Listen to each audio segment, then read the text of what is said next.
महला पंजवा। एक ओंकार सतगुर प्रसाद। एक पावन राग जिस ਦੇ ਅੰਦਰ ਵਿਚਾਰਾਂ ਚੱਲ ਰਹੀਆਂ ਹਨ, ਇਸ ਦਾ ਨਾਮ ਹੈ ਨਟ ਨਾਰਾਇਣ। ਸ਼ੇਰ ਰਾਗਾਂ ਦੇ ਵਿੱਚੋਂ ਇਹ ਵੀ ਇੱਕ ਸ੍ਰੇਸ਼ਟ ਰਾਗ ਹੈ।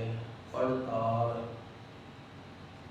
ਧੰਨ ਗੁਰੂ ਗ੍ਰੰਥ ਸਾਹਿਬ ਜੀ ਦੇ ਅੰਦਰ ਕਈ ਸ਼ਬਦ ਆਉਂਦੇ ਨੇ ਜਿਨ੍ਹਾਂ ਦਾ ਸਿਰਲੇਖ ਪੜਤਾਲ ਹੈ। ਇਸ ਪੜਤਾਲ ਸਿਰਲੇਖ ਹੇਠ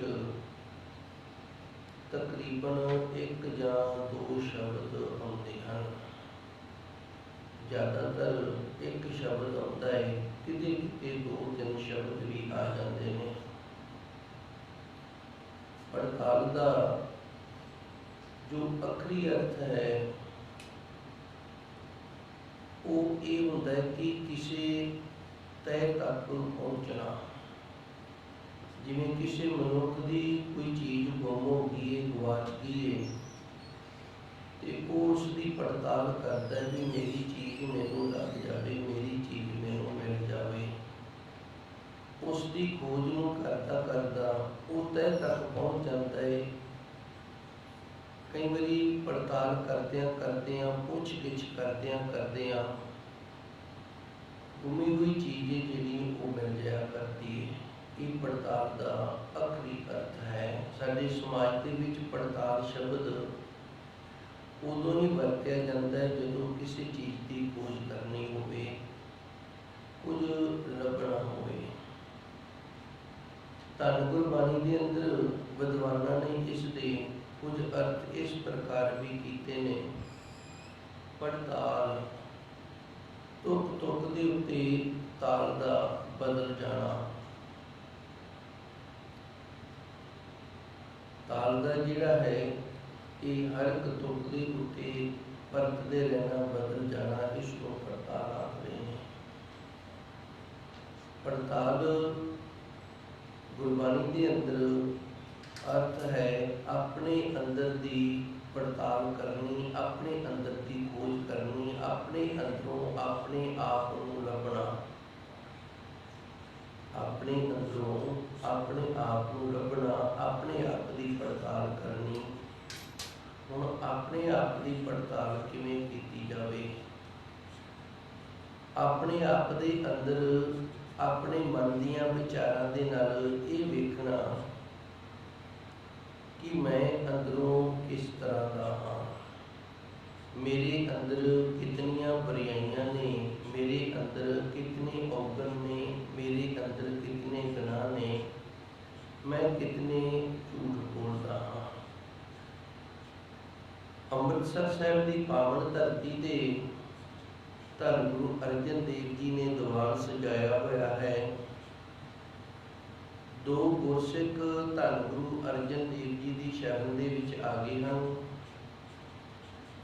ਇਹਨਾਂ ਦੋਵਾਂ ਗੁਰਸਿੱਖਾਂ ਨੇ ਧੰਨ ਗੁਰੂ ਮਹਾਰਾਜ ਜੀ ਦੇ ਅੱਗੇ ਅਰਦਾਸ ਕੀਤੀ ਕਿ ਇਹ ਸੱਚੇ ਸਤਿਗੁਰ, ਅਸੀਂ ਆਪ ਜੀ ਦੇ ਸਿੱਖਾਂ ਤੇ ਆਪ ਸਾਨੂੰ ਇਹ ਉਪਦੇਸ਼ ਦਿੰਦੇ ਹੋ ਕਦੇ ਝੂਠ ਨਹੀਂ ਬੋਲਣਾ, ਪਰ ਕਰੀਏ ਕਿ ਸਾਡੇ ਕੋਲੇ ਪਿੰਡ ਦੀ ਚੌਧਰ ਹੈ, ਧੱਕੇ ਦੇ ਨਾਲ ਹੀ ਝੂਠ ਬੋਲਿਆ ਜਾਂਦਾ ਹੈ। ਇੱਥੇ ਮੈਂ ਦੱਸਦੇ ਹਾਂ, ਕਈਆਂ ਦਾ ਸੁਭਾਅ ਇਸ ਤਰ੍ਹਾਂ ਦਾ ਹੁੰਦਾ ਹੈ, ਉਹ ਐਵੇਂ ਹੀ ਝੂਠ ਬੋਲੀ ਜਾਂਦੇ ਨੇ। ਪ੍ਰਸ਼ਾਦਾ ਨਹੀਂ ਛਕਿਆ ਤੇ ਪ੍ਰਸ਼ਾਦਾ ਛਕਣ ਦਾ ਮਨ ਵੀ ਨਹੀਂ ਹੈਗਾ, ਤੇ ਪੁੱਛ ਲਈਏ ਆਜੋ ਭਾਈ ਪ੍ਰਸ਼ਾਦਾ ਛਕਣਾ ਹੈ, ਅਸੀਂ ਛਕ ਲਿਆ, ਇਹ ਉਹ ਝੂਠ ਬੋਲਿਆ ਗਿਆ, ਸੱਚ ਨਹੀਂ ਦੱਸਿਆ। ਇਸ ਤਰ੍ਹਾਂ ਦੇ ਕਈਆਂ ਗੱਲਾਂ ਤੇ ਧਿਆਨ ਨਹੀਂ ਦਿੱਤਾ ਜਾਂਦਾ ਤੇ ਬਿਨਾਂ ਮਤਲਬ ਤੋਂ ਝੂਠ ਬੋਲਿਆ ਜਾਂਦਾ ਹੈ। ਇਸੇ ਤਰ੍ਹਾਂ ਇਹਨਾਂ ਨੇ ਵੀ ਫਰਿਆਦ ਕੀਤੀ ਹੈ ਧੰਨ ਗੁਰੂ ਅਰਜਨ ਦੇਵ ਜੀ ਦੇ ਚਰਨਾਂ ਵਿੱਚ, ਇਹ ਸੱਚੇ ਸਤਿਗੁਰ ਜੀ, ਸਾਡਾ ਕੋਈ ਇਲਾਜ ਕਰੋ, ਸਾਨੂੰ ਦੱਸੋ ਸਾਡਾ ਭਲਾ ਕਿਵੇਂ ਹੋਏਗਾ। ਧੰਨ ਗੁਰੂ ਅਰਜਨ ਦੇਵ ਜੀ ਨੇ ਇਹਨਾਂ ਨੂੰ ਉਪਦੇਸ਼ ਦਿੱਤਾ ਵੀ ਤੁਸੀਂ ਨਾ ਜਦੋਂ ਧਰਮਸਾਲ ਦੇ ਵਿੱਚ ਜਾਂਦੇ ਹੋ, ਸਵੇਰ ਤੋਂ ਲੈ ਕੇ ਸ਼ਾਮ ਤੱਕ ਇੱਕ ਕਾਪੀ ਤੇ ਜਿਤਨੇ ਵੀ ਤੁਹਾਡੇ ਤੋਂ ਝੂਠ ਬੋਲੇ ਜਾਣ ਉਹ ਸਾਰੇ ਲਿਖ ਲੈਣੇ ਨੇ ਤੇ ਫਿਰ ਸੰਗਤ ਦੇ ਵਿੱਚ ਉਹਨਾਂ ਨੂੰ ਪੜ੍ਹ ਕੇ ਸੁਣਾਉਣਾ ਹੈ। ਬੜਾ ਔਖਾ ਹੈ। ਆਪਣੇ ਬੋਲੇ ਹੋਏ ਝੂਠ ਨੂੰ, ਆਪਣੇ ਕੀਤੇ ਹੋਏ ਗੁਨਾਹ ਨੂੰ ਆਪ ਦੂਜਿਆਂ ਦੇ ਅੱਗੇ ਦੱਸਣਾ, ਇਸ ਦੇ ਲਈ ਬੜੀ ਵੱਡੀ ਹਿੰਮਤ ਦੀ ਲੋੜ ਹੈ। ਦੂਜੇ ਦੇ ਗੁਨਾਹ ਨੂੰ ਅਸੀਂ ਛੱਜ 'ਚ ਪਾ ਕੇ ਛੱਡ ਸਕਦੇ ਹਾਂ, ਦੂਜੇ ਦੇ ਗੁਨਾਹ ਨੂੰ ਅਸੀਂ ਪਰਜੋਰ ਬੋਲ ਸਕਦੇ ਹਾਂ, ਪਰ ਆਪਣੇ ਗੁਨਾਹ ਨੂੰ ਸਾਰੀ ਸੰਗਤ ਦੇ ਵਿੱਚ ਜਾ ਕੇ ਦੱਸਣਾ ਬੜੀ ਔਖੀ ਗੱਲ ਹੈ। ਇਸ ਦੇ ਲਈ ਇੱਕ ਵੱਡੇ ਜਿਗਰੇ ਦੀ ਲੋੜ ਪੈਂਦੀ ਹੈ, ਪਰ ਗੁਰੂ ਜੀ ਦਾ ਹੁਕਮ ਹੈ, ਹੁਣ ਕਰਨਾ ਪਵੇਗਾ। ਪਹਿਲੇ ਦਿਨ ਇਹਨਾਂ ਨੇ ਜਿਹੜੇ ਝੂਠ ਬੋਲੇ ਨੇ ਉਹਨਾਂ ਦੀ ਗਿਣਤੀ ਬੜੀ ਜ਼ਿਆਦਾ ਸੀ ਤੇ ਸੰਗਤ ਦੇ ਵਿੱਚ ਦੱਸਿਆ ਹੈ। ਦੂਜੇ ਦਿਨ ਘਟ ਗਏ ਨੇ, ਤੀਜੇ ਦਿਨ ਫਿਰ ਘਟ ਗਏ ਨੇ। ਅਖੀਰ ਜਦੋਂ ਧੰਨ ਗੁਰੂ ਅਰਜਨ ਦੇਵ ਜੀ ਦੀ ਸ਼ਰਨ ਦੇ ਵਿੱਚ ਦੂਸਰੀ ਵਾਰ ਆਏ ਸਨ ਨਾ ਦਰਸ਼ਨ ਨੂੰ, ਉਦੋਂ ਬਿਲਕੁਲ ਹੀ ਛੁੱਟ ਗਏ ਸਨ। ਹੁਣ ਇਹਨਾਂ ਨੇ ਗੁਰੂ ਮਹਾਰਾਜ ਜੀ ਦੇ ਉਪਦੇਸ਼ ਦੇ ਨਾਲ ਆਪ ਦੇ ਅੰਦਰ ਦੀ ਪੜਤਾਲ ਕੀਤੀ ਹੈ ਵੀ ਅਸੀਂ ਕਿਤਨੇ ਝੂਠ ਬੋਲ ਲੈਂਦੇ ਹਾਂ। ਇਹ ਭਾਈ ਸੰਤੋਖ ਸਿੰਘ ਜੀ ਲਿਖਦੇ ਨੇ, ਦੋਵਾਂ ਦੇ ਜਨਮ ਸਫਲ ਹੋ ਗਿਆ ਸੀ, ਗੁਰੂ ਜੀ ਨੇ ਦੋਵਾਂ ਨੂੰ ਉਤਾਰ ਲਿਆ ਸੀ। ਇਹ ਅਰਥ ਹੁੰਦਾ ਪੜਤਾਲ ਦਾ, ਆਪਣੀ ਪੜਤਾਲ ਕਰਨੀ, ਆਪਣੇ ਆਪ ਦੀ ਖੋਜ ਕਰਨੀ। ਇਸ ਦਾ ਅਰਥ ਇਹ ਵੀ ਹੈ ਕਿ ਮਨੁੱਖ ਜਿਹੜਾ ਇਹ ਚਾਹੁੰਦਾ ਮੈਂ ਚੰਗਾ ਹੋ ਜਾਵਾਂ। ਹਰ ਇੱਕ ਮਨੁੱਖ ਚਾਹੁੰਦਾ ਮੈਂ ਚੰਗਾ ਹੋਵਾਂ, ਕੋਈ ਵੀ ਨਹੀਂ ਚਾਹੁੰਦਾ ਕਿ ਲੋਕ ਮੇਰੀ ਬਰਿਆਈ ਕਰਨ। ਪਰ ਚੰਗਾ ਹੋਣ ਦੇ ਲਈ ਬਹੁਤ ਕੁਝ ਛੱਡਣਾ ਪੈਂਦਾ ਹੈ, ਉਹ ਛੱਡਣ ਦੇ ਲਈ ਤਿਆਰ ਨਹੀਂ। ਮੈਂ ਇੱਕ ਵਾਰੀ ਫਿਰ ਦੁਬਾਰਾ ਤੋਂ ਦੱਸਾਂ, ਮਨੁੱਖ ਜਿਹੜਾ ਆਪਾਂ ਸਾਰੇ ਦੇ ਸਾਰੇ ਇਹ ਚਾਹੁੰਦੇ ਹਾਂ ਕਿ ਲੋਕੀ ਸਾਡੀ ਵਡਿਆਈ ਕਰਨ, ਆਖਣੇ ਬੰਦਾ ਬੜਾ ਚੰਗਾ ਹੈ। ਅਸੀਂ ਚੰਗਿਆਈ ਵਾਲੇ ਪਾਸੇ ਜਾਣਾ ਤਾਂ ਚਾਹੁੰਦੇ ਹਾਂ, ਚੰਗਾ ਹੋਣਾ ਤਾਂ ਚਾਹੁੰਦੇ ਹਾਂ, ਪਰ ਕੁਝ ਛੱਡਣਾ ਪਏਗਾ ਫਿਰ ਹੀ ਚੰਗੇ ਹੋਵਾਂਗੇ ਨਾ। ਕੱਪੜਾ ਹੈ, ਇਹ ਚਾਹੁੰਦਾ ਕਿ ਮੈਂ ਚਿੱਟਾ ਹੋ ਜਾਵਾਂ, ਸਾਫ਼ ਹੋ ਜਾਵਾਂ, ਬੇਦਾਗ ਹੋ ਜਾਵਾਂ, ਪਰ ਜਿਹੜੀ ਮੇਰੇ 'ਚ ਮੈਲ ਹੈ ਨਾ, ਇਹ ਨਾ ਛੱਡਣੀ ਪਵੇ ਤੇ ਫਿਰ ਨਹੀਂ ਹੋਏਗਾ। ਕੱਪੜਾ ਆਪਣੀ ਮੈਲ ਨੂੰ ਛੱਡੇਗਾ, ਆਪਣੇ ਦਾਗਾਂ ਨੂੰ ਛੱਡੇਗਾ ਤੇ ਫਿਰ ਇਹ ਚਿੱਟਾ ਸਫੈਦ ਹੋਏਗਾ। ਉਸੇ ਤਰ੍ਹਾਂ ਜੇ ਅਸੀਂ ਚਾਹੁੰਦੇ ਹਾਂ ਅਸੀਂ ਅੰਦਰੋਂ ਬੇਦਾਗ ਹੋ ਜਾਈਏ, ਅਸੀਂ ਅੰਦਰੋਂ ਸ਼ੁੱਧ ਹੋ ਜਾਈਏ, ਅਸੀਂ ਅੰਦਰੋਂ ਪਵਿੱਤਰ ਹੋ ਜਾਈਏ, ਅਸੀਂ ਸਮਾਜ ਦੇ ਵਿੱਚ ਚੰਗੇ ਅਖਵਾਈਏ, ਲੋਕੀ ਸਾਨੂੰ ਚੰਗਾ ਆਖਣ, ਸਾਡੀ ਵਡਿਆਈ ਕਰਨ, ਤੇ ਫਿਰ ਜਿਹੜੀਆਂ ਬੁਰਾਈਆਂ ਨੇ ਭਾਈ ਉਹ ਛੱਡਣੀਆਂ ਪੈਣਗੀਆਂ। ਇੱਕ ਮਿਆਨ ਦੇ ਵਿੱਚ ਦੋ ਤਲਵਾਰਾਂ ਨਹੀਂ ਪਿਆ ਕਰਦੀਆਂ, ਉਸੇ ਤਰ੍ਹਾਂ ਇੱਕ ਸਰੀਰ ਦੇ ਵਿੱਚ ਦੋਵੇਂ ਚੀਜ਼ਾਂ ਇਹ ਨਹੀਂ ਹੋ ਸਕਦੀਆਂ। ਧੰਨ ਗੁਰੂ ਨਾਨਕ ਦੇਵ ਜੀ ਨੇ ਆਸਾ ਜੀ ਦੀ ਵਾਰ ਦੇ ਅੰਦਰ ਇਸ ਦ੍ਰਿਸ਼ਟਾਂਤ ਨੂੰ ਇਸ ਤੁਕ ਦੇ ਨਾਲ ਇਸ ਤਰ੍ਹਾਂ ਸਮਝਾਇਆ ਹੈ, ਵਸਤੂ ਅੰਦਰ ਵਸਤ ਸਮਾਵੇ, ਦੂਜੀ ਹੋਵੇ ਪਾਸ। ਪਾਸ ਦਾ ਅਰਥ ਹੈ ਵਿੱਚੋਂ ਕੱਢੀ ਜਾਵੇ। ਬੋਲੀਆਂ ਨੇ ਵੱਖੋ ਵੱਖਰੀਆਂ ਨੇ, ਇੱਥੇ ਪਾਸ ਦਾ ਅਰਥ ਹੈ ਪਾਸੇ ਹੋ ਜਾਵੇ। ਜਿਹੜੀ ਪਹਿਲੋਂ ਵਿੱਚ ਪਈ ਹੋਈ ਚੀਜ਼ ਹੈ ਨਾ ਉਹ ਪਾਸੇ ਹੋ ਜਾਵੇ। ਗਲਾਸ ਹੈ ਜੱਗ ਪਾਣੀ ਦਾ ਭਰਿਆ ਹੈ ਤੇ ਅਸੀਂ ਚਾਹੁੰਦੇ ਹਾਂ ਇਹ ਦੁੱਧ ਦਾ ਭਰ ਜਾਵੇ ਤੇ ਫਿਰ ਪਾਣੀ ਦਾ ਪਾਸੇ ਕਰਨਾ ਪਏਗਾ ਨਾ, ਫਿਰ ਹੀ ਇਹ ਦੁੱਧ ਦੇ ਨਾਲ ਭਰੇਗਾ। ਜੇ ਉਸ ਪਾਣੀ ਦੇ ਵਿੱਚ ਦੁੱਧ ਪਾਵਾਂਗੇ ਤੇ ਪਾਣੀ ਵੀ ਡੁੱਲਦਾ ਜਾਏਗਾ, ਦੁੱਧ ਵੀ ਡੁੱਲਦਾ ਜਾਏਗਾ ਤੇ ਉਹ ਕੱਚੀ ਲੱਸੀ ਬਣ ਜਾਏਗੀ ਜਿਹੜੀ ਜੱਗ ਦੇ ਵਿੱਚ ਰਹੇਗੀ। ਨਾ ਪਾਣੀ ਰਹੇਗਾ ਤੇ ਨਾ ਹੀ ਦੁੱਧ ਰਹੇਗਾ। ਵਸਤੂ ਅੰਦਰ ਵਸਤ ਸਮਾਵੇ, ਦੂਜੀ ਹੋਵੇ ਪਾਸ। ਇਸ ਦ੍ਰਿਸ਼ਟਾਂਤ ਦੇ ਨਾਲ ਇਸ ਸ਼ਬਦ ਦੇ ਅੰਦਰ ਧੰਨ ਗੁਰੂ ਅਰਜਨ ਦੇਵ ਜੀ ਨੇ ਇਹ ਦੱਸਿਆ ਵੀ ਸਾਡੇ ਅੰਦਰ ਦੀਆਂ ਜਿਹੜੀਆਂ ਬੁਰਾਈਆਂ ਨੇ, ਸਾਡੇ ਅੰਦਰ ਦੇ ਜਿਹੜੇ ਔਗਣ ਨੇ, ਜਦੋਂ ਤੱਕ ਅਸੀਂ ਉਹਨਾਂ ਨੂੰ ਪਾਸੇ ਨਹੀਂ ਕਰਦੇ ਉਦੋਂ ਤੱਕ ਸਾਡੇ ਅੰਦਰ ਦੇਵੀ ਗੁਣਾਂ ਵਾਲੀ, ਚੰਗੇ ਹੋਣ ਵਾਲੀ, ਪਰਮਾਤਮਾ ਦੇ ਮਾਰਗ ਤੇ ਤੁਰਨ ਵਾਲੀ ਜਿਹੜੀ ਮੱਤ ਹੈ ਨਾ ਉਹ ਨਹੀਂ ਸਮਾਵੇਗੀ, ਉਹ ਨਹੀਂ ਆਵੇਗੀ। आवेगी। ये है अर्थ पड़ताल का। महला पंजवा। धन गुरु अर्जन देव जी सच्चे सतगुरु का ये पड़ताल सिर लेख हेठ थले पावन शब्द है। अगे गुरु महाराज जी ने कृपा की वस्तु निर्देशक मंगलाचरण किया है। ये जो मंगलाचरण ने ये भी आदि काल तो होंदे आए ने। मंगला चरण, चरण का अर्थ होंदा है गुरु महाराज जी के चरण। ते मंगल मंगल का अर्थ होंदा खुशी। गुरु जी के चरणों की खुशी नूं प्राप्त कर लेना। मंगलाचरण का अर्थ होंदा है अपने गुरु के चरणों के विच जुड़ के गुरु के चरणों तो खुशी की दात नूं लै लेना।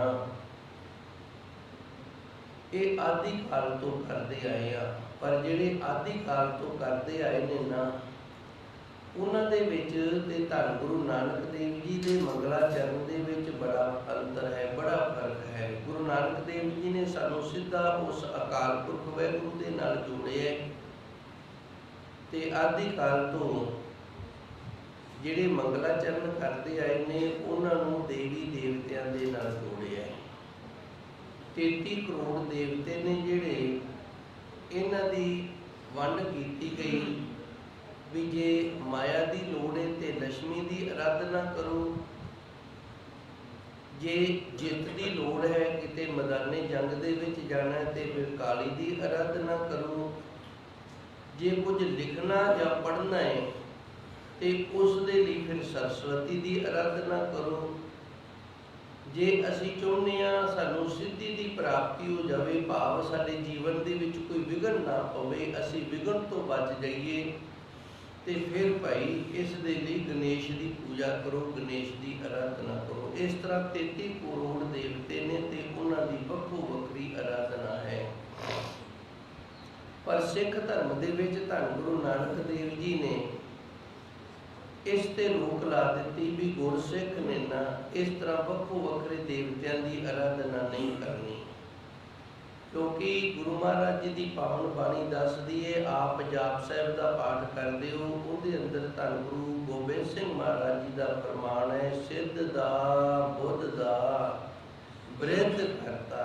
जे सिद्धि लैनी है तो फिर भी उस अकाल पुरख वाहिगुरू की आराधना करनी है, जे बुद्धि की लोड़ है तो फिर भी उस अकाल पुरख वाहिगुरू की आराधना करनी है।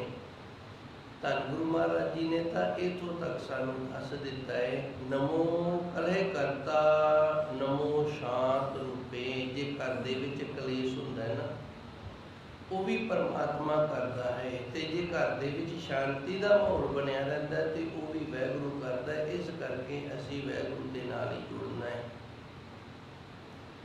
हुण वाहिगुरू की आराधना जिहड़ी ये गुरु महाराज जी ने सानू दस्सिया है कि गुरु का मंत्र है जिहड़ा मूल मंत्र ते गुर मंत्र इसका अभ्यास जिहड़ा करना है ये गुरु महाराज जी की आराधना है। इस तरह गुरु के चरणों के विच मंगलाचरण करके गुरु के चरणों तो सारियां दातां ने जिहड़ियां वो प्राप्त करके फिर खुश हो जाइदा है। हुण इत्थे धन गुरु महाराज जी गुरु नानक देव जी ने सानू कह दिता भी जे सिद्धि की लोड़ है तो जे बुद्धि की लोड़ है तो एक ओंकार एक अकाल पुरख वाहिगुरू की ही आराधना करनी, उसे दा मंगलाचरण करना है।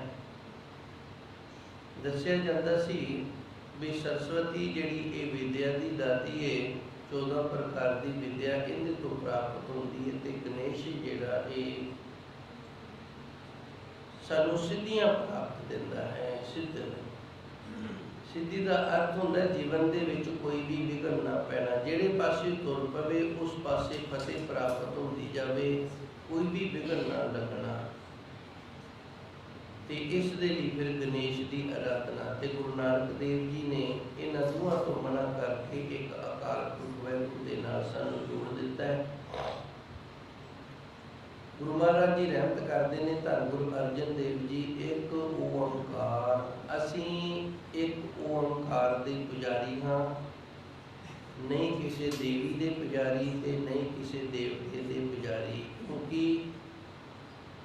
33 करोड़ देवते ने जिहड़े ये भी उसकी शरण दे विच रहिंदे ने ਤੇ ਜਿਹੜੀਆਂ 9 ਕਰੋੜ ਦੇਵੀਆਂ ਮੰਨੀਆਂ ਗਈਆਂ ਨੇ ਇਹ ਵੀ ਉਹਦੀ ਸ਼ਰਨ ਦੇ ਵਿੱਚ ਹੀ ਰਹਿੰਦੀਆਂ ਹਨ।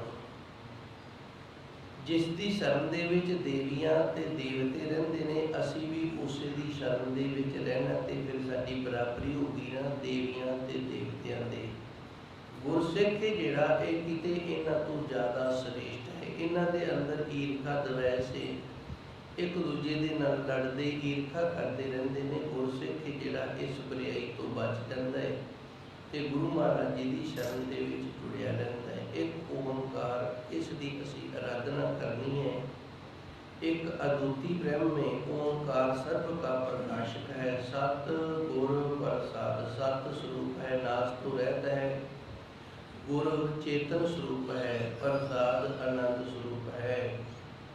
ਸਤ ਸੁਹਾਨ ਸਦਾ ਮਨ ਚਾਓ। ਧੰਨ ਗੁਰੂ ਨਾਨਕ ਦੇਵ ਜੀ ਨੇ ਉਸ ਪਰਮਾਤਮਾ ਦੇ ਇਹ 3 ਗੁਣ ਇਸ ਤਰ੍ਹਾਂ ਬਿਆਨ ਕੀਤੇ ਨੇ। ਸਤ ਉਹ ਸਤ ਸਰੂਪ ਹੈ। ਸਤ ਦਾ ਅਰਥ ਹੁੰਦਾ ਜਿਹੜਾ ਨਾਸ ਨਾ ਹੋਵੇ। ਸੁਹਾਨ ਦਾ ਅਰਥ ਹੁੰਦਾ ਜਿੰਦੀ ਸੁੰਦਰਤਾਈ ਦੇ ਕੋਈ ਬਰਾਬਰੀ ਨਾ ਕਰ ਸਕੇ। ਇਤਨਾ ਸੁੰਦਰ ਹੈ, ਇਤਨਾ ਸੁੰਦਰਤਾਈ ਵਾਲਾ ਹੈ ਕਿ ਉਸ ਦੀ ਕੋਈ ਬਰਾਬਰੀ ਨਹੀਂ ਕਰ ਸਕਦਾ।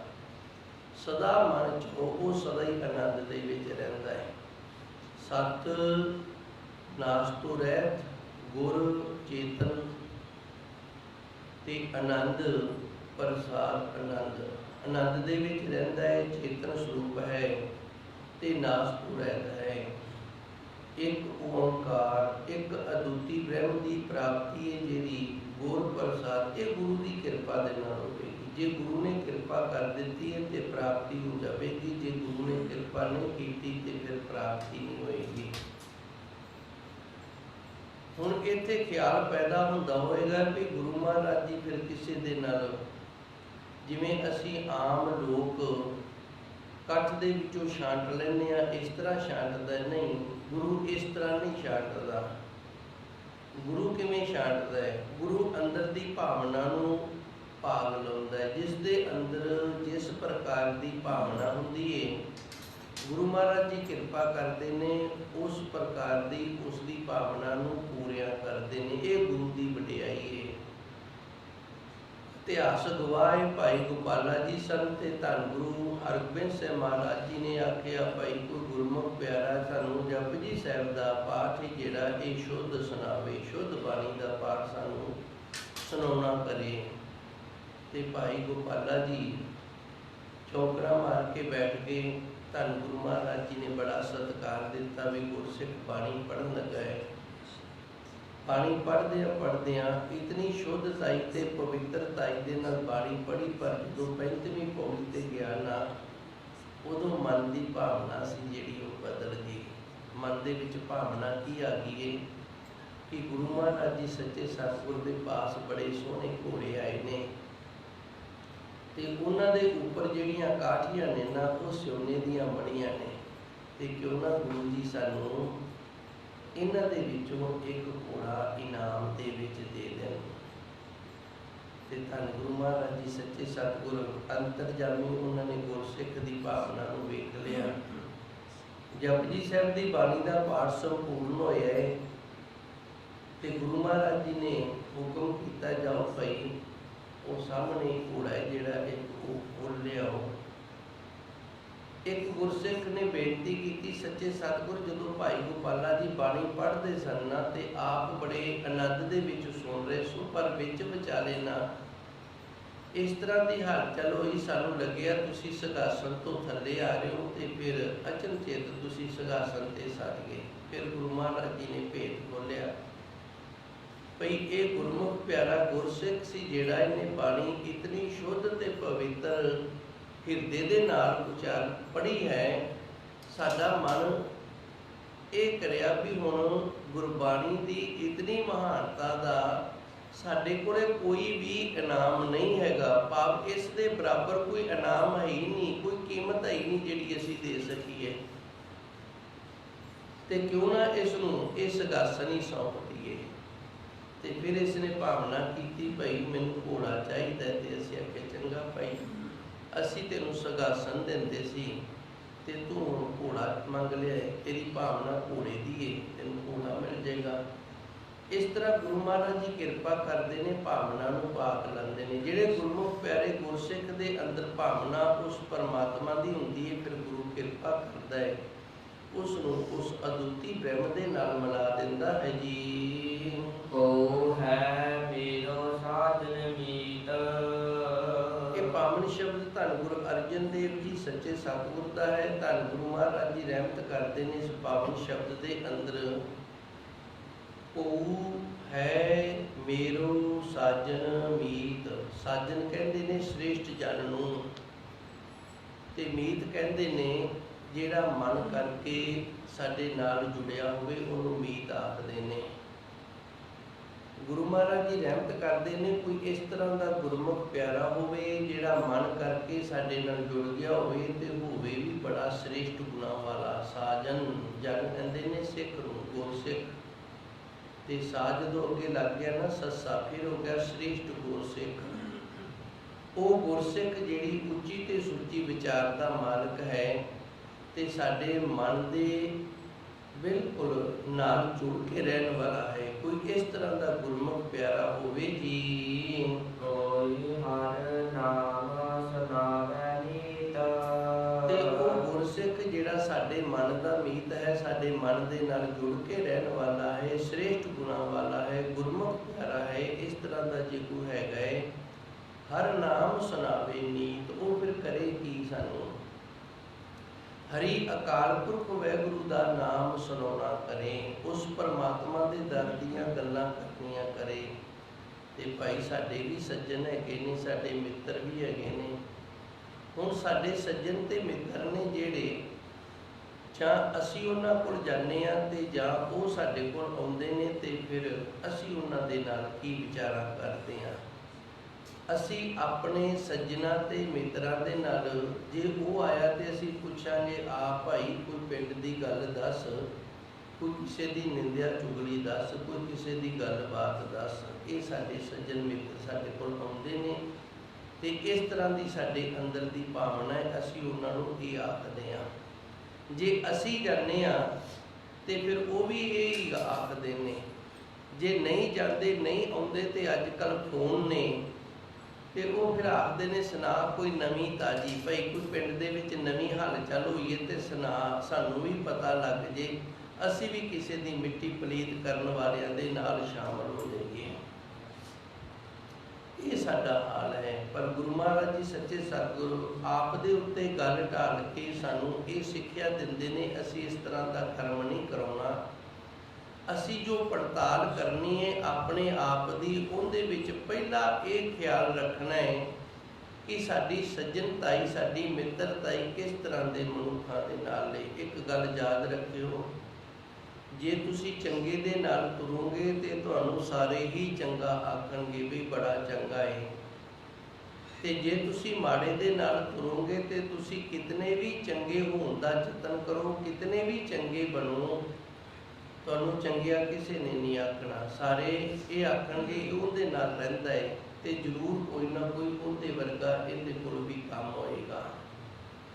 ਭਾਵੇਂ ਅਸੀਂ ਬਿਲਕੁਲ ਦੁੱਧ ਧੋਤੇ ਹਾਂ, ਕੋਈ ਵੀ ਸਾਡੇ 'ਚ ਕਮੀ ਨਹੀਂ, ਕੋਈ ਵੀ ਗੁਨਾਹ ਨਹੀਂ, ਪਰ ਜਿਹਨੂੰ ਅਸੀਂ ਮਨ ਦਾ ਮਿੱਤ ਬਣਾਇਆ ਹੋਇਆ ਹੈ ਨਾ, ਆਪਣਾ ਸੱਜਣ ਸਮਝਦੇ ਹਾਂ ਵੀ ਸ੍ਰੇਸ਼ਟ ਜਨ ਹੈ ਸਾਡੇ ਲਈ, ਉਹਦੀ ਸੰਗਤ ਦਾ ਸਾਡੇ ਉੱਤੇ ਬੜਾ ਅਸਰ ਪਵੇਗਾ। ਤੇ ਸਮਾਜ ਜਿਹੜਾ ਇਹ ਬਾਹਰ ਦੀ ਸੰਗਤ ਵੇਖਦਾ, ਅੰਦਰ ਦੀ ਨਹੀਂ ਵੇਖਦਾ। ਸੋ ਧੰਨ ਗੁਰੂ ਮਹਾਰਾਜ ਜੀ ਰਹਿਮਤ ਕਰਦੇ ਨੇ, ਕਿਰਪਾ ਕਰਦੇ ਨੇ। ਉਹ ਹੈ ਮੇਰੋ ਸਾਜਨ ਮੀਤ। ਸਾਡਾ ਕੋਈ ਇਸ ਤਰ੍ਹਾਂ ਦਾ ਮਨ ਦਾ ਮਿੱਤ ਹੋਵੇ, ਸ੍ਰੇਸ਼ਟ ਜਨ ਗੁਰਮੁਖ ਪਿਆਰਾ ਹੋਵੇ, ਹਰ ਨਾਮ ਸੁਣਾਵੇ ਨੀਤ। ਤੇ ਨਿਤਾ ਪ੍ਰਤੀ ਨਾ ਸਾਨੂੰ ਭਾਵ ਜਦੋਂ ਵੀ ਮੇਲ ਜੋਲ ਹੋਵੇ, ਜਦੋਂ ਵੀ ਸਾਂਝ ਪਵੇ ਤੇ ਉਦੋਂ ਉਸ ਪਰਮਾਤਮਾ ਦੇ ਘਰ ਦੀ ਗੱਲ ਕਰੇ ਜੀ, ਰੱਬ ਦੀਆਂ ਗੱਲਾਂ ਸੁਣਾਉਣੀਆਂ ਕਰੇ, ਨਾਮ ਦੀ ਕੋਈ ਗੱਲ ਸਾਨੂੰ ਦੱਸਣੀ ਕਰੇ ਜੀ। ਵਿਣਸੈ ਦੁਖ ਵਿਪਰੀਤ। ਵਿਪਰੀਤ ਦਾ ਅਰਥ ਹੁੰਦਾ ਹੈ ਉਲਟ ਚੱਲਣ ਵਾਲੀ ਮਨ ਦੀ ਜਿਹੜੀ ਮੱਤ ਹੈ, ਇਹਨੂੰ ਵਿਪਰੀਤ ਕਹਿੰਦੇ ਨੇ। ਪ੍ਰੀਤ ਤੋਂ ਸ਼ਬਦ ਬਣਿਆ। ਪ੍ਰੀਤ ਦਾ ਅਰਥ ਹੁੰਦਾ ਪਿਆਰ, ਜਿਹਦੇ ਅੰਦਰ ਉਸ ਪ੍ਰਭੂ ਪਰਮਾਤਮਾ ਦਾ ਪਿਆਰ ਹੈ, ਉਹਨੂੰ ਪ੍ਰੀਤੀ ਵਾਲਾ ਆਖਦੇ ਨੇ। ਤੇ ਜਿਸ ਦੇ ਅੰਦਰ ਪਰਮਾਤਮਾ ਦਾ ਪਿਆਰ ਨਹੀਂ ਉਹਨੂੰ ਬੇਪਰੀਤ ਆਖਦੇ ਨੇ। ਧੰਨ ਗੁਰੂ ਜੀ ਰਹਿਮਤ ਕਰਦੇ ਨੇ, ਬਿਨ ਸੇ ਦੁੱਖ, ਇਹ ਬੜਾ ਵੱਡਾ ਦੁੱਖ ਹੈ। ਕਿਹੜਾ? ਜਿਹੜਾ ਰੱਬ ਦਾ ਅੰਦਰ ਪਿਆਰ ਨਹੀਂ ਹੋਣਾ, ਜਿਨ੍ਹਾਂ ਦੇ ਅੰਦਰ ਪਰਮਾਤਮਾ ਦਾ ਪਿਆਰ ਨਹੀਂ, ਵਾਹਿਗੁਰੂ ਦਾ ਪਿਆਰ ਨਹੀਂ, ਇਹ ਬਹੁਤ ਵੱਡਾ ਦੁੱਖ ਹੈ।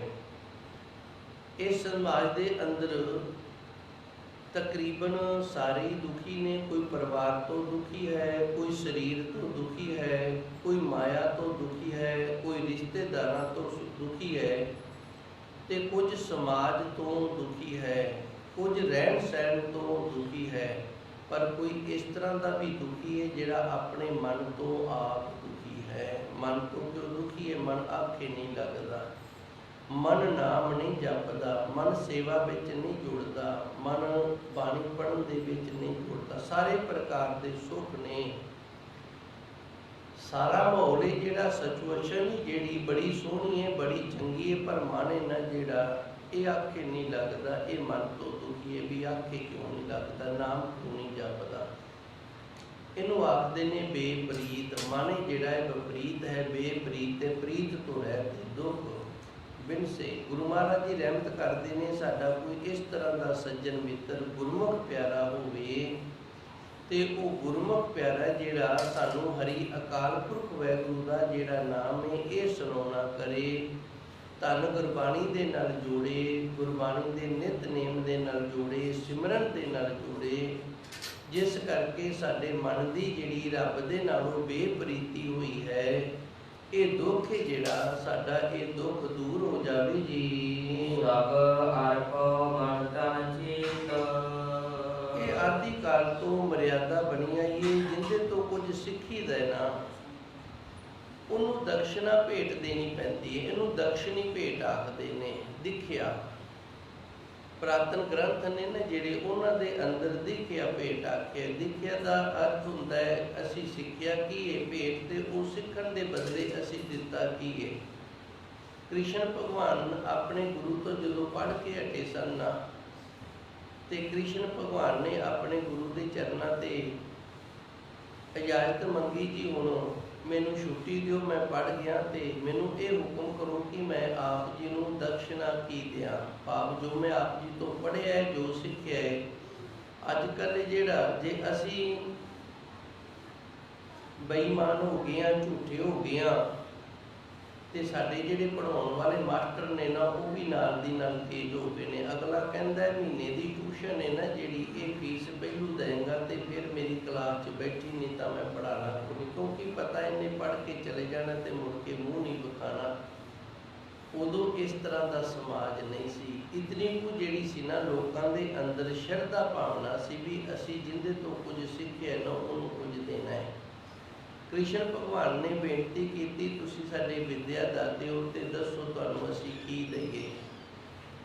ਇਹਨਾਂ ਨੇ ਫਿਰ ਬੇਨਤੀ ਕੀਤੀ ਸੀ। ਪ੍ਰਸੰਗ ਬੜਾ ਲੰਮਾ ਚੌੜਾ, 10ਵੇਂ ਗ੍ਰੰਥ ਦੇ ਅੰਦਰ ਹੀ ਸਾਰਾ ਹੁੰਦਾ ਹੈ, ਤੇ ਮੈਂ ਆਪ ਜੀ ਨੂੰ ਨਾ ਛੋਟਾ ਜਿਹਾ ਕਰਕੇ ਸਮਝਾਵਾਂ। ਇਹਨਾਂ ਦੇ ਪੁੱਤਰ ਸਨ ਜਿਹੜੇ, ਉਹ ਕਿਸੇ ਕਾਰਨ ਦੇ ਨਾਲ ਮਾਰੇ ਜਾ ਚੁੱਕੇ ਸਨ।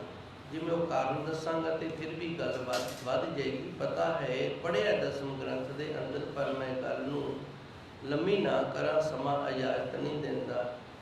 ਤੇ ਫਿਰ ਕ੍ਰਿਸ਼ਨ ਭਗਵਾਨ ਦੇ ਅੱਗੇ ਇਹਨਾਂ ਨੇ ਇਹ ਆਖਿਆ ਸੀ ਵੀ ਜੇ ਤੂੰ ਸਾਡੀ ਪੜ੍ਹਾਈ ਹੋਈ ਵਿਦਿਆ ਦਾ ਮੁੱਲ ਤੋਂ ਉਤਾਰ ਸਕਦਾ ਨਾ, ਦੇ ਸਕਦਾ, ਤੇ ਸਾਡੇ ਪੁੱਤਰ ਲਿਆ ਕੇ ਦੇ ਧਰਮਰਾਜ ਦੇ ਕੋਲੋਂ। ਤੇ ਕ੍ਰਿਸ਼ਨ ਭਗਵਾਨ ਨੇ ਲਿਆ ਕੇ ਦਿੱਤੇ ਸੀ। ਧੰਨ ਗੁਰੂ 10ਵੇਂ ਪਾਤਸ਼ਾਹ ਨੇ 10ਵੇਂ ਗ੍ਰੰਥ ਦੀ ਬਾਣੀ ਦੇ ਅੰਦਰ ਲਿਖਿਆ ਹੈ।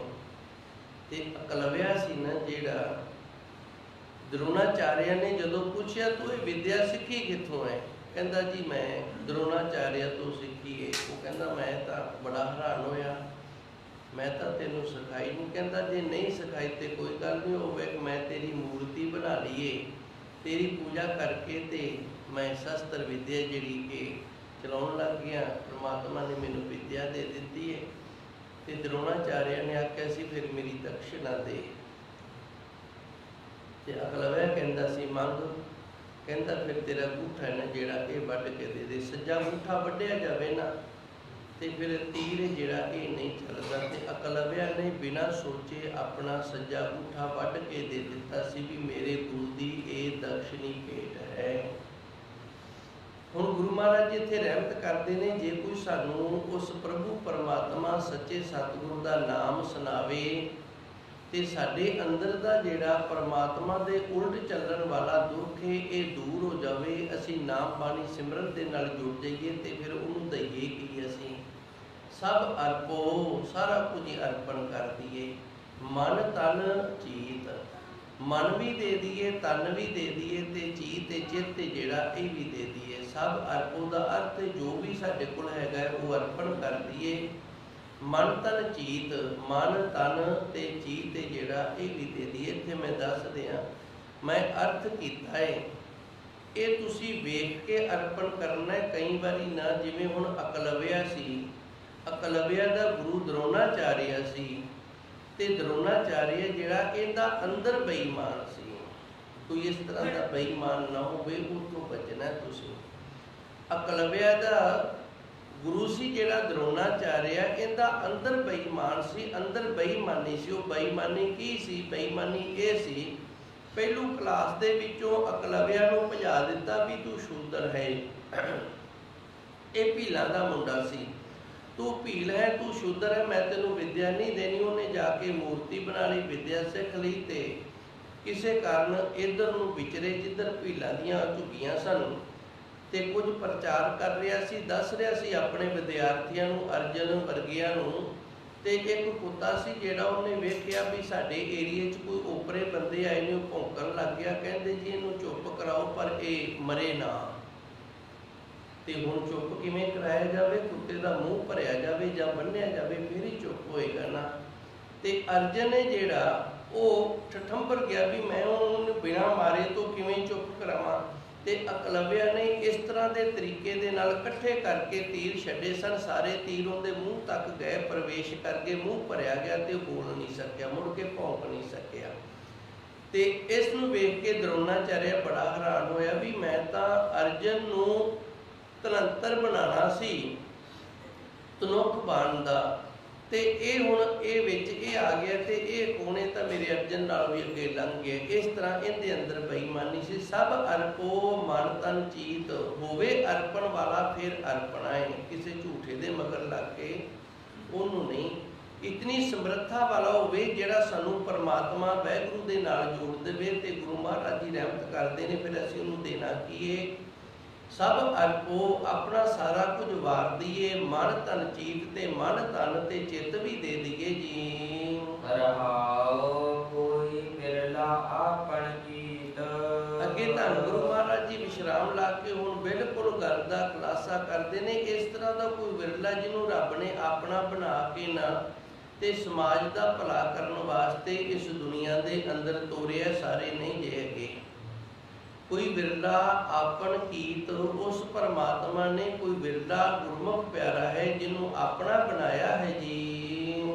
ਸੰਗ ਚਰਨ ਕਮਲ ਮਨ ਸੀਤ, ਜਿਨੇ ਗੁਰੂ ਦੇ ਚਰਨਾਂ ਕਮਲਾਂ ਦੇ ਨਾਲ ਆਪਣੇ ਮਨ ਨੂੰ ਸੀਤਾ ਹੋਇਆ। ਸੀਤ ਦਾ ਅਰਥ ਹੈ ਸਿਉਣਾ। ਸੰਗ ਚਰਨ ਕਮਲ ਮਨ ਸੀਤ, ਜਿਨੇ ਆਪਣਾ ਮਨ ਸਿਉਂ ਰੱਖਿਆ ਗੁਰੂ ਮਹਾਰਾਜ ਜੀ ਦੇ ਚਰਨਾਂ ਕਮਲਾਂ ਦੇ ਨਾਲ। ਇਹ ਹੁਣ ਮਨ ਦਾ ਸਿਉਣਾ ਕੀ ਹੈ ਕਿ ਮਨ ਦੇ ਵਿੱਚ ਬਿਨਾਂ ਗੁਰੂ ਦੇ ਚਰਨਾਂ ਕਮਲਾਂ ਤੋਂ ਹੋਰ ਕੋਈ ਗੱਲ ਹੁੰਦੀ ਨਹੀਂ। ਮਨ ਵਿਚਾਰਾਂ ਦਾ ਸਮੂਹ, ਇਹਦੇ ਅੰਦਰ ਵਿਚਾਰ ਤਾਂ ਜ਼ਰੂਰ ਚੱਲੇਗਾ, ਭਾਵੇਂ ਉਹ ਗੁਰੂ ਦੀ ਵਿਚਾਰ ਚੱਲੇ, ਭਾਵੇਂ ਬ੍ਰਹਮ ਦੀ ਵਿਚਾਰ ਚੱਲੇ, ਭਾਵੇਂ ਕੋਈ ਵੀ ਵਿਚਾਰ ਚੱਲੇ, ਵਿਚਾਰ ਇਸ ਦੇ ਅੰਦਰ ਜ਼ਰੂਰ ਚੱਲੇਗੀ। ਜਿਵੇਂ ਅਸੀਂ ਸਵਾਸ ਲੈਂਦੇ ਹਾਂ ਤੇ ਜਿੰਦੇ ਹਾਂ, ਉਸੇ ਤਰ੍ਹਾਂ ਮਨ ਦਾ ਜਿਹੜਾ ਜਿਉਣਾ ਹੈ ਨਾ, ਉਹ ਇਹ ਹੈ ਕਿ ਇਹਦੇ ਅੰਦਰ ਕੁਝ ਚੱਲ ਰਿਹਾ ਹੈ। ਪਰ ਚੱਲ ਕੀ ਰਿਹਾ ਹੈ? ਹੁਣ ਮਨ ਦੇ ਅੰਦਰ ਗੁਰੂ ਦੇ ਚਰਨਾਂ ਦਾ ਸੰਗ ਚੱਲ ਰਿਹਾ। ਸੰਗ ਚਰਨ ਕਮਲ ਮਨ ਚੀਤ, ਮਨ ਦੇ ਵਿੱਚ ਗੁਰੂ ਮਹਾਰਾਜ ਜੀ ਦੇ ਸੰਗ ਦੀ ਵਿਚਾਰ ਚੱਲ ਰਹੀ ਹੈ ਤੇ ਇਸ ਵਿਚਾਰ ਦੇ ਨਾਲ ਮਨ ਜਿਹੜਾ ਹੈ ਗੁਰੂ ਚਰਨਾਂ ਦੇ ਨਾਲ ਸਿਉਂਤਾ ਹੋਇਆ ਹੈ ਜੀ। ਕਰ ਕਿਰਪਾ ਹਰਿ ਜਸ ਦੀਤ, ਇਹ ਹਰੀ ਅਕਾਲ ਪੁਰਖ ਵਾਹਿਗੁਰੂ ਨੇ ਆਪ ਕਿਰਪਾ ਕੀਤੀ ਹੈ, ਆਪਣਾ ਜਸ ਜਿਹੜਾ ਕਰਵਾ ਰਿਹਾ ਹੈ ਨਾ ਗੁਰਸਿੱਖ ਤੋਂ, ਇਹ ਆਪ ਕਰਵਾ ਰਿਹਾ। ਆਪ ਜਸ ਕਰਵਾਉਣ ਵਾਲੀ ਦਾਤ ਬਖਸ਼ੀ ਹੈ ਜੀ। ਹਰ ਭਜ ਜਨਮ ਪਦਾਰਥ ਜੀਤ। ਧੰਨ ਗੁਰੂ ਜੀ ਰਹਿਮਤ ਕਰਦੇ ਨੇ, ਇਹ ਗੁਰਮੁਖ ਪਿਆਰਿਓ ਆਓ ਹਰ ਭਜ ਆਪਾਂ ਹਰੀ ਨੂੰ ਭਜਨਾ ਕਰੀਏ। ਜਨਮ ਪਦਾਰਥ ਜੀਤ ਤੇ ਇਹ ਜਨਮ ਪਦਾਰਥ ਹੈ। ਵਿਦਾਂਤ ਦੇ ਅੰਦਰ 4 ਪਦਾਰਥ ਮੰਨੇ ਗਏ ਨੇ, ਧਰਮ, ਅਰਥ, ਕਾਮ ਤੇ ਮੋਖ। ਇਹ 4 ਪਦਾਰਥ ਨੇ ਜਿਹੜੇ ਇਹ ਵਿਦਾਂਤ ਦੇ ਅੰਦਰ ਮੰਨੇ ਗਏ ਨੇ। ਧਰਮ, ਅਰਥ, ਕਾਮ ਤੇ ਮੋਖ। ਇਹਨਾਂ ਵਿੱਚੋਂ 2 ਪਦਾਰਥ ਅੰਦਰ ਦੇ ਨੇ ਤੇ 2 ਬਾਹਰ ਦੇ ਨੇ। ਬਾਹਰ ਦੇ ਪਦਾਰਥ ਕਿਹੜੇ ਨੇ? ਪੈਸਾ। ਅਰਥ ਦਾ ਅਰਥ ਹੁੰਦਾ ਪੈਸਾ ਤੇ ਕਾਮ ਦਾ ਅਰਥ ਹੁੰਦਾ ਸੁਖ। ਬਾਹਰੋਂ ਅਸੀਂ ਕਮਾਈ ਕਰਾਂਗੇ, ਪੈਸਾ ਵਧੇਗਾ ਤੇ ਸੁਖ ਵਧਣਗੇ। ਪੈਸੇ ਵਾਲੇ ਦੂਜੇ ਸੁਖ ਨਹੀਂ ਵਧਣਗੇ, ਪੈਸੇ ਵਾਲੇ ਸੁਖ ਵਧਣਗੇ। ਉਹ ਸੁਖ ਵਧਣਗੇ ਜਿਨ੍ਹਾਂ ਨੂੰ ਅਸੀਂ ਪੈਸੇ ਦੇ ਨਾਲ ਖਰੀਦ ਸਕਦੇ ਹਾਂ। ਤੇ ਅੰਦਰੋਂ ਧਰਮ ਵਧੇਗਾ ਤੇ ਮੋਖ, ਅਸੀਂ ਮੁਕਤੀ ਦੇ ਨੇੜੇ ਜਾਵਾਂਗੇ। 2 ਅੰਦਰ ਦੇ ਨੇ, ਧਰਮ ਤੇ ਮੋਖ। ਧਰਮ ਤੇ ਮੁਕਤੀ ਇਹ 2 ਪਦਾਰਥ ਅੰਦਰ ਦੇ ਨੇ। ਅੰਦਰੋਂ ਧਰਮ ਵਧੇਗਾ, ਅੰਦਰੋਂ ਅਸੀਂ ਧਾਰਮਿਕ ਹੋਵਾਂਗੇ ਤੇ ਮੁਕਤੀ ਦੀ ਪ੍ਰਾਪਤੀ ਹੋਏਗੀ। ਬਾਹਰੋਂ ਅਰਥ ਤੇ ਕਾਮ ਇਹ ਬਾਹਰ ਦੇ ਨੇ। ਬਾਹਰੋਂ ਪੈਸਾ ਵਧੇਗਾ, ਪੈਸੇ ਦੀ ਵਡੋਤਰੀ ਹੋਏਗੀ ਤੇ ਬਾਹਰੋਂ ਜਿਹੜੇ ਸੰਸਾਰਿਕ ਸੁੱਖ ਨੇ ਨਾ ਉਹ ਵਧਣਗੇ। ਪਰ ਗੁਰਬਾਣੀ ਦੇ ਅੰਦਰ ਇਹਨਾਂ 4 ਪਦਾਰਥਾਂ ਨੂੰ ਛੱਡ ਕੇ ਕੁਝ ਹੋਰ ਪਦਾਰਥ ਨੇ ਜਿਹੜੇ ਗੁਰੂ ਮਹਾਰਾਜ ਜੀ ਦੱਸਦੇ ਨੇ। ਇੱਕ ਜਨਮ ਪਦਾਰਥ, ਕਿਸੇ ਗੁਰਸਿੱਖ ਦੇ ਘਰੇ ਜਨਮ ਲੈ ਲੈਣਾ ਤੇ ਧੰਨ ਗੁਰੂ ਗ੍ਰੰਥ ਸਾਹਿਬ ਜੀ ਦੇ ਚਰਨਾਂ ਦੇ ਨਾਲ ਜੁੜ ਜਾਣਾ। ਇਹ ਜਨਮ ਪਦਾਰਥ ਸਾਨੂੰ ਉਸ ਪਰਮਾਤਮਾ ਨੇ ਦਿੱਤਾ ਹੈ। ਉਸ ਪਰਮਾਤਮਾ ਨੇ ਸਾਨੂੰ ਇਸ ਲਈ ਚੁਣਿਆ ਵੀ ਤੂੰ ਗੁਰਸਿੱਖ ਦੇ ਘਰੇ ਜਨਮ ਲੈ ਕੇ ਤੇ ਗੁਰਸਿੱਖ ਬਣ। ਦੂਜਾ ਪਦਾਰਥ ਹੈ ਜਿਹੜਾ ਉਹ ਨਾਮ ਪਦਾਰਥ ਹੈ, ਗੁਰੂ ਦੇ ਦਰ ਤੋਂ ਨਾਮ ਦੀ ਪ੍ਰਾਪਤੀ ਹੋ ਜਾਣੀ। ਤੀਜਾ ਪਦਾਰਥ ਹੈ ਜਿਹੜਾ ਉਹ ਜੀਵਨ ਪਦਾਰਥ ਹੈ, ਉੱਚਾ ਤੇ ਸੁੱਚਾ ਜਿਹੜਾ ਨਾ ਇਹ ਜੀਵਨ ਪ੍ਰਾਪਤ ਹੋ ਜਾਣਾ। ਤੇ ਚੌਥਾ ਪਦਾਰਥ ਹੈ ਜਿਹੜਾ ਇਹ ਪਦਾਰਥ ਜਿਹੜਾ ਇਹ ਮੋਖ ਪਦਾਰਥ ਹੈ, ਮੁਕਤੀ ਦੀ ਦਾਤ ਪ੍ਰਾਪਤ ਹੋ ਜਾਣੀ। ਇੱਥੇ ਗੁਰੂ ਮਹਾਰਾਜ ਜੀ ਨੇ ਰਹਿਮਤ ਕੀਤੀ ਹੈ, ਜਨਮ ਪਦਾਰਥ ਦੀ ਗੱਲ ਕੀਤੀ। ਇਹ ਸਾਨੂੰ ਪਦਾਰਥ ਮਿਲਿਆ ਜਨਮ ਪਦਾਰਥ। ਹਰ ਭਜ ਜਨਮ ਪਦਾਰਥ ਜੀਤ। ਗੁਰੂ ਮਹਾਰਾਜ ਜੀ ਰਹਿਮਤ ਕਰਦੇ ਨੇ, ਹਰੀ ਅਕਾਲ ਪੁਰਖ ਵਾਹਿਗੁਰੂ ਦਾ ਭਜਨ ਕਰ ਤੇ ਇਸ ਦੇ ਨਾਲ ਇਹ ਤੇਰਾ ਜਿਹੜਾ ਜਨਮ ਹੈ ਨਾ, ਜਿਹੜਾ ਤੈਨੂੰ ਪਦਾਰਥ ਦੇ ਰੂਪ ਦੇ ਵਿੱਚ ਮਿਲਿਆ ਹੈ, ਇਸ ਨੂੰ ਜਿੱਤਣਾ ਕਰ। ਕੋਟ ਭਜਤ ਹੋਏ ਪਨੀਤ। ਹੁਣ ਕਈ ਵਾਰੀ ਮਨ ਦੇ ਵਿੱਚ ਖਿਆਲ ਆ ਜਾਂਦਾ ਵੀ ਮੈਂ ਤੇ ਬੜਾ ਪਾਪੀ ਹਾਂ, ਬੜਾ ਗੁਨਾਹਗਾਰ ਹਾਂ। ਤੇ ਗੁਰੂ ਮਹਾਰਾਜ ਜੀ ਰਹਿਮਤ ਕਰਦੇ ਨੇ, ਉਹ ਪ੍ਰਭੂ ਪਰਮਾਤਮਾ ਪਾਪੀਆਂ ਨੂੰ ਪਵਿੱਤਰ ਕਰਨ ਵਾਲਾ ਹੈ। ਇੱਕ ਵਾਰੀ ਇੱਕ ਭਗਤ ਪਰਮਾਤਮਾ ਦੀ ਬੰਦਗੀ ਕਰ ਰਿਹਾ ਸੀ, ਸਿਮਰਨ ਕਰ ਰਿਹਾ ਸੀ ਤੇ ਪਰਮਾਤਮਾ ਨੇ ਆਖਿਆ ਮੈਂ ਤੈਨੂੰ ਨਾ ਆਪਣੇ ਵਿੱਚ ਅਭੇਦ ਨਹੀਂ ਕਰ ਸਕਦਾ, ਕਿਉਂਕਿ ਉਹ ਪ੍ਰੀਖਿਆ ਲੈਂਦਾ ਹੈ। ਪਤਾ ਨਹੀਂ ਕਿਹੜੇ ਰੂਪ ਦੇ ਵਿੱਚ, ਕਦੋਂ, ਕਿਵੇਂ ਉਹਨੇ ਪ੍ਰੀਖਿਆ ਲੈ ਲੈਣੀ ਹੈ। ਪਰਮਾਤਮਾ ਨੇ ਭਗਤ ਨੂੰ ਆਖਿਆ ਮੈਂ ਤੈਨੂੰ ਆਪਣੇ ਵਿੱਚ ਅਭੇਦ ਨਹੀਂ ਕਰ ਸਕਦਾ ਕਿਉਂਕਿ ਤੂੰ ਪਾਪੀ ਹੈ। ਤੇ ਭਗਤ ਨੇ ਉਸ ਪਰਮਾਤਮਾ ਸੱਚੇ ਸਤਿਗੁਰੂ ਦੇ ਅੱਗੇ ਫਿਰ ਬੇਨਤੀ ਕੀਤੀ, ਜੋ ਪੈ ਹਮਨਾ ਪਾਪ ਕਰੰਤਾ ਅਹੇ ਅਨੰਤਾ। ਗੁਰਬਾਣੀ ਦੇ ਅੰਦਰ ਦਰਜ ਹੈ, ਗੁਰੂ ਮਹਾਰਾਜ ਜੀ ਦਾ ਸ਼ਬਦ ਹੈ, ਜੋ ਪੈ ਹਮਨਾ ਪਾਪ ਕਰੰਤਾ ਅਹੇ ਅਨੰਤਾ। ਹੇ ਵਾਹਿਗੁਰੂ, ਇਹ ਅਨੰਤਾ ਦਾ ਅਰਥ ਹੁੰਦਾ ਹੰਕਾਰ ਦਾ ਨਾਸ਼ ਕਰਨ ਵਾਲਾ। ਹੇ ਵਾਹਿਗੁਰੂ, ਤੂੰ ਹੰਕਾਰ ਦਾ ਨਾਸ਼ ਕਰਨ ਵਾਲਾ ਹੈ ਤੇ ਜੇ ਅਸੀਂ ਪਾਪ ਹੀ ਨਾ ਕਰਦੇ ਤੋ ਪਤਤ ਪਾਵਨ ਨਾਮ ਕੈਸੇ ਹੁੰਦਾ। ਤੇ ਫਿਰ ਤੈਨੂੰ ਪਾਪੀਆਂ ਨੂੰ ਪਵਿੱਤਰ ਕਰਨ ਵਾਲਾ ਕਿਹਨੇ ਆਖਣਾ ਸੀ? ਜੇ ਅਸੀਂ ਪਾਪੀਆਂ, ਪਾਪ ਕਰਦੇ ਹਾਂ, ਪਾਪ ਕਰਕੇ ਪਾਪਾਂ ਤੇ ਪਛਤਾਵਾ ਕਰਕੇ ਤੇਰੇ ਨਾਮ ਦੇ ਨਾਲ, ਤੇਰੀ ਸਿਮਰਨ ਦੇ ਨਾਲ, ਤੇਰੀ ਸੰਗਤ ਦੇ ਨਾਲ ਜੁੜ ਜਾਂਦੇ ਹਾਂ ਤੇ ਫੇਰ ਹੀ ਤੇਰਾ ਨਾਮ ਪਿਆ ਹੈ ਕੋਟ ਪਤਤ ਹੋਏ ਪਨੀਤ। ਪਾਪੀਆਂ ਨੂੰ ਪਵਿੱਤਰ ਕਰਨ ਵਾਲਾ ਨਾਮ ਤੇਰਾ ਫੇਰ ਹੀ ਬਣਿਆ ਹੈ ਤੇ ਤੂੰ ਕਰੋੜਾਂ ਪਾਪੀਆਂ ਨੂੰ ਪਵਿੱਤਰ ਕਰਨ ਵਾਲਾ ਹੈ ਜੀ। ਨਾਨਕ ਦਾਸ ਬਲ ਬਲ ਕੀਤ। ਅੱਗੇ ਧੰਨ ਗੁਰੂ ਮਹਾਰਾਜ ਜੀ ਰਹਿਮਤ ਕਰਦੇ ਨੇ, ਅਸੀਂ ਧੰਨ ਗੁਰੂ ਨਾਨਕ ਦੇਵ ਜੀ ਦੇ ਦਾਸ ਹਾਂ ਤੇ ਧੰਨ ਗੁਰੂ ਨਾਨਕ ਦੇਵ ਜੀ ਕਿਰਪਾ ਕਰਦੇ ਨੇ ਆਪਣੇ ਦਾਸਾਂ ਨੂੰ ਬਲ ਬਲ ਬਲ ਕੀਤ। ਗੁਰੂ ਮਹਾਰਾਜ ਜੀ ਆਪਣੇ ਦਾਸਾਂ ਨੂੰ ਬਲ ਬਲ, ਜਿਵੇਂ ਕੋਈ ਬੱਚਾ ਚੰਗਾ ਕੰਮ ਕਰੇ ਨਾ, ਆਪਾਂ ਥਾਪੜੀ ਦੇ ਕੇ ਕਹਿ ਦਿੰਦੇ ਹਾਂ ਬੱਲੇ ਬੱਲੇ, ਬੜਾ ਜਵਾਨ ਹੈ, ਬੜਾ ਸੋਹਣਾ ਕੰਮ ਕੀਤਾ ਹੈ। ਸੋ ਇਸ ਤਰ੍ਹਾਂ ਗੁਰੂ ਮਹਾਰਾਜ ਜੀ ਆਪਣੇ ਉਹਨਾਂ ਗੁਰਸਿੱਖਾਂ ਨੂੰ ਥਾਪੜੀ ਦੇ ਕੇ ਬੱਲੇ ਬੱਲੇ ਆਖਦੇ ਨੇ, ਬਲਵਾਨ ਕਰ ਦਿੰਦੇ ਨੇ। ਉਹਨਾਂ ਦੀ ਸੰਸਾਰ ਦੇ ਅੰਦਰ, ਸਮਾਜ ਦੇ ਅੰਦਰ ਬੱਲੇ ਬੱਲੇ ਹੋ ਜਾਂਦੀ ਹੈ।